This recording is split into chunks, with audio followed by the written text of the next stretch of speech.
What screams I am lonely? Do you mean besides my constant refreshing of social media hoping for a notification? Ha ha ha. Just kidding. That not me. Relate to this so much. I'm always the one reaching out to everyone else first, and then they take sometimes weeks to reply. I decided a few months ago that I was fed up being the friend who initiated all conversations and who put all the effort into organizing meetups. I stopped reaching out first just to see what would happen. I now have no friends. Lying to appear more interesting. I work with a guy in his late 20s who is recently divorced. He constantly makes up stories to make his life sound interesting, but there's always huge, obvious plot holes in them that he clearly doesn't realize. We have a mutual friend who speaks with him often, and apparently, his real life outside of work is sitting alone in his armchair, getting drunk every weekend. The guy needs a bonfire, a beer, and friend. I used to lie to some degree to be more interesting, like using fancy ways to describe my day. I gave up a long time ago. My most common interaction is feeding birds now.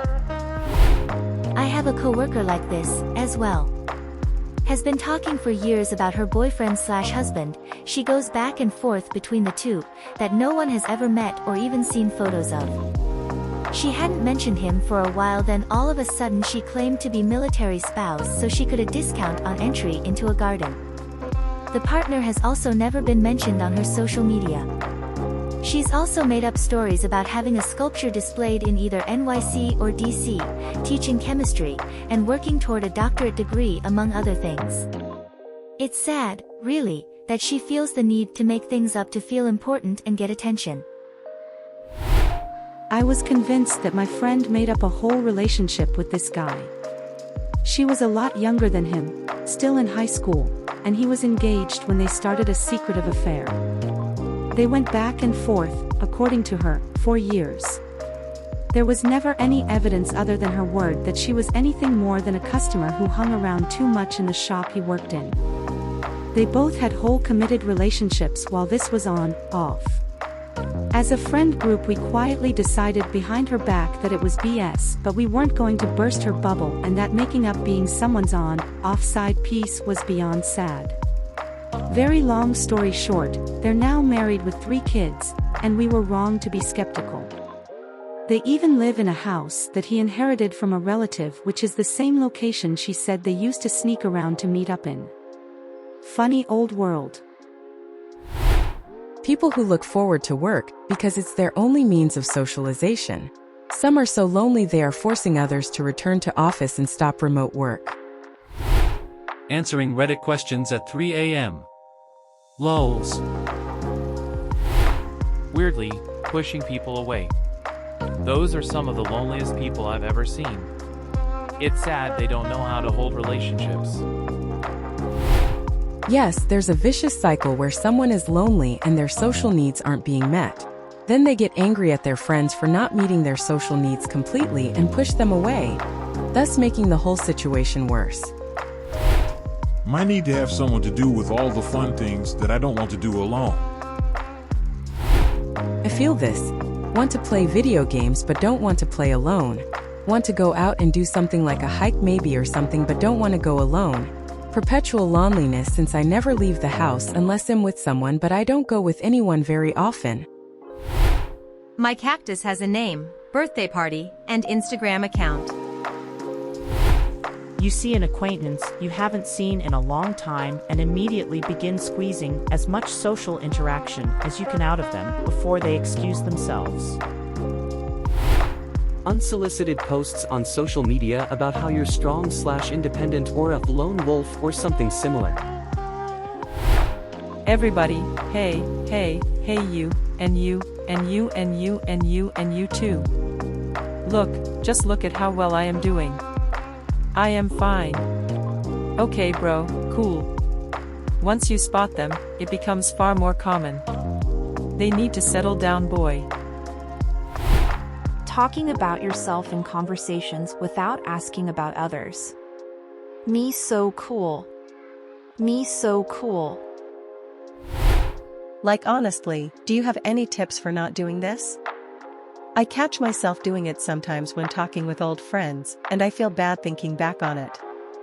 The people I talk to regularly tend to use me as a sounding board for themselves, and then leave the conversation, so I never have an outlet to share regularly.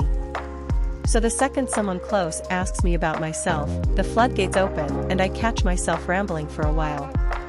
If I actively try to avoid oversharing, my responses are very curt and it probably comes across as unfriendly. I can't seem to find a happy medium. Easy fix. Just be open about that. Sorry, I've been rambling on and on. What's going on in your life is way better than closing yourself off. A good friend of mine learned it the hard way, because at some point it just wasn't fun talking to her anymore, but she tries her best to catch herself in these situations and I respect that a lot. Honestly, practice. The next time you're in a socializing situation, play Raconteur. This is a game you can play with yourself, in which you see how long you can go without talking about yourself. You do this by asking questions. It's not a winnable game, per se, because you can't, and shouldn't, go through entire social interactions without sooner or later being asked a question about yourself, but you get to hear really great stories this way. When petty inconvenience makes you emotional. Literally the platonic version of Mr. Nice Guy. Talking way too long to a cashier or staff who is just trying to politely do her job. Like, "Sir, this is a Wendy's. We only got sandwiches and fries here." Or the neighbor/s. Haha. I wear headphones or ear protection. There's a few neighbors who still don't take the hint and will even wander into my backyard while I'm mowing, so if I see them I just go in for a water/bathroom break until they pass, lol. At the rate people are moving in and out of my subdivision, it's not a commitment I'm willing to make. When my voice squeaks on a Monday morning at office cause I spent the weekend alone. Like, gone man. These old muscles gotta warm up a bit. LOL, if I go a whole day without talking I normally start thinking out loud. Once I started that, I never felt lonely anymore. Do you want to do everything with me even though we just met? Have you seen this reel? LOL, my mind starts creating all kinds of scenarios together. Sleeping with another pillow to hug.